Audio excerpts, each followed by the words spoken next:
Hello traders, Gary Wagner here just after 10 o'clock in Honolulu, 4 o'clock in New York on Tuesday, 7th day of April 2015, and this is the daily report for gold and silver. We do have the precious metals off moderately today, with gold trading off roughly $5 on the day, currently trading at $12.09. It has had a low of $12.0730. A high of $12.1410, and as I said, currently off about $5. Silver also trading lower, currently off about 12 cents, as you can see on the screen, $16.86. Now, we had a very tight stop on the silver trade. We are long gold, and we maintain our long gold position. Unfortunately, stops were hit in silver, getting us out at $16.80. We'll touch upon that trade and more on silver in a little bit towards the end of the show. But first, I do want to take a look at gold through a couple of different charts, and then more importantly, really look at gold through the eyes of the US dollar. Dollar back on a rampage again, and that's absolutely affecting the price of gold. Now, as you can see on our daily candle on this gold chart, it is really just a small red candle, almost what we would call an inside trading day. It's trading within the range of yesterday's action, and God, we had a lot of action yesterday as this market really came up and tested what, about 23.24 in terms of an intraday high.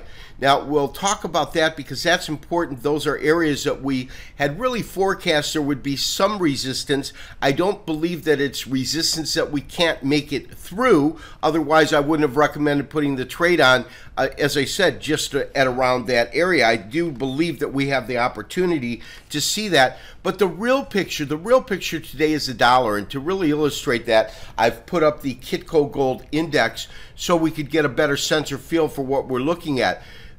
Traders were buying gold today. Actually, traders buying gold pushed the market up about $6. However, it's this strengthening US dollar right now back on a rampage that is really hampered any kind of overall plus gains on the day, and that's where we get this net change of about $4 or $5, and it is primarily due to strength in the US dollar. And so traders, this daily chart of the dollar index really illustrates the kind of strength that we saw today in the market. That's this green candle here.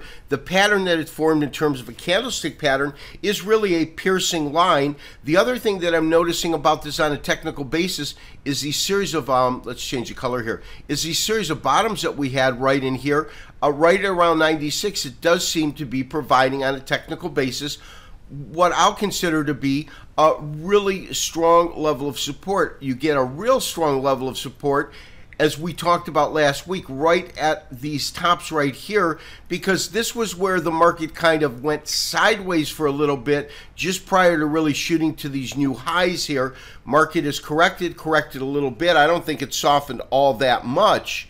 But we could see the dollar begin to steamroll and barrel back up.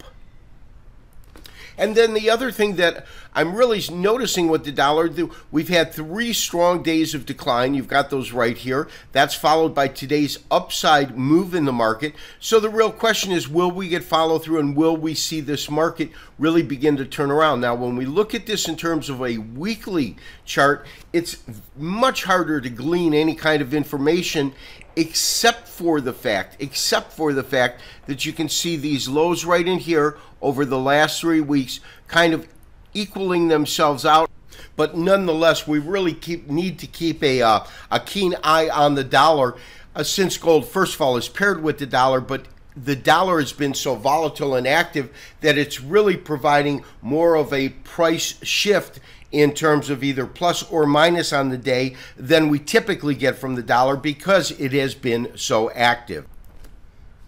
Now, traders, as you know, this is our daily chart. We used it at the beginning of the day, but I have added on this daily chart a very simple study, which is just a couple of simple moving averages. We have a 13-day and a 34-day moving average.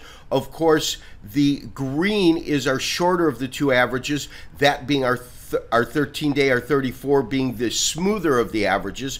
And the one thing that we can say, and that is of particular interest to us right now, is the fact that we've just gotten across, meaning our Short term has crossed back above, and that is absolutely a bullish statement in terms of this technical study.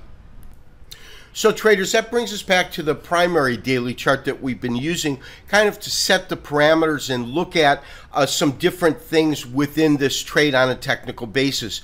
I still believe at this point that we have a real opportunity to see prices move higher.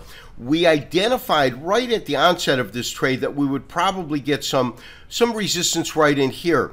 And typically when you get a market moving up, it's going to kind of stair step up, hit some kind of resistance, correct a little bit, and so forth, and you get this stair step up. So the reason that we point these resistance areas out is because that's where I think we'll have these short pivots. There's no doubt the market tested, ran beyond this area. On today's trading activity, could not get back to these particular highs. These are just at 19. I believe our high today was 14. So the first thing that we need to see if this trade is going to be an effective trade, obviously, is to break and close above, call it 12.19, 12.20. Now, the next level of resistance that we're going to run into, I believe, could be as low as this particular top right here. When we carry that over,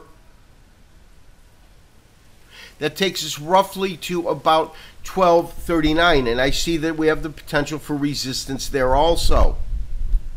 And then our target itself, which is 12.51, we have an OCO order in, is based upon the fact that if we see a impulse kind of a wave here, a 50% correction here, we should get an equal wave. If this is any kind of a third wave, no matter how you're looking at it, you should, by the nature of Elliott wave rules, have about an equal move up. And so that's where I'm getting my target of 12.55. I'm attempting to get us out a little bit earlier than that, because if it doesn't quite make it, or if it goes through, touches that order, we want to be able to get filled. I still believe we've got a good probability of seeing that happen. I believe that the activity we're seeing today is, well, it's really indicative of a strong dollar, but that strong dollar could definitely change a couple of the parameters within this particular trade. But my upside target, as I said, is still to see the market go to about 12.55, somewhere around there. And I think that we have hit a solid pivot point or bottom here, and I think that just as we saw in many occasions where the market trades higher, you get a sideways or small correction, then you get that spurt, you get a little sideways move, then you get a spurt, then you get the little sideways move. I still see this as you got a spurt, we got a real correction here, 50%, but then here we got that little sideways move and a spurt. Here we got that spike up, and then here's the sideways move. So I still think that we have the opportunity to see this trade turn out advantageous to our camp. And finally to silver, as I said at the beginning of the show, we were stopped out. Really tight stop on this trade. The stop itself was at 1675, 1680 OCO, and so with the low today right in this area, we're certainly stopped out. In terms of the drawdown, that's about 23 cents, so it's not a tremendously large drawdown, but it is a drawdown nonetheless. We're going to sideline and silver, maintain our long position in gold. This has been Gary Wagner, wishing you as always good trading. Talk to you tomorrow for another daily update and review. Bye-bye.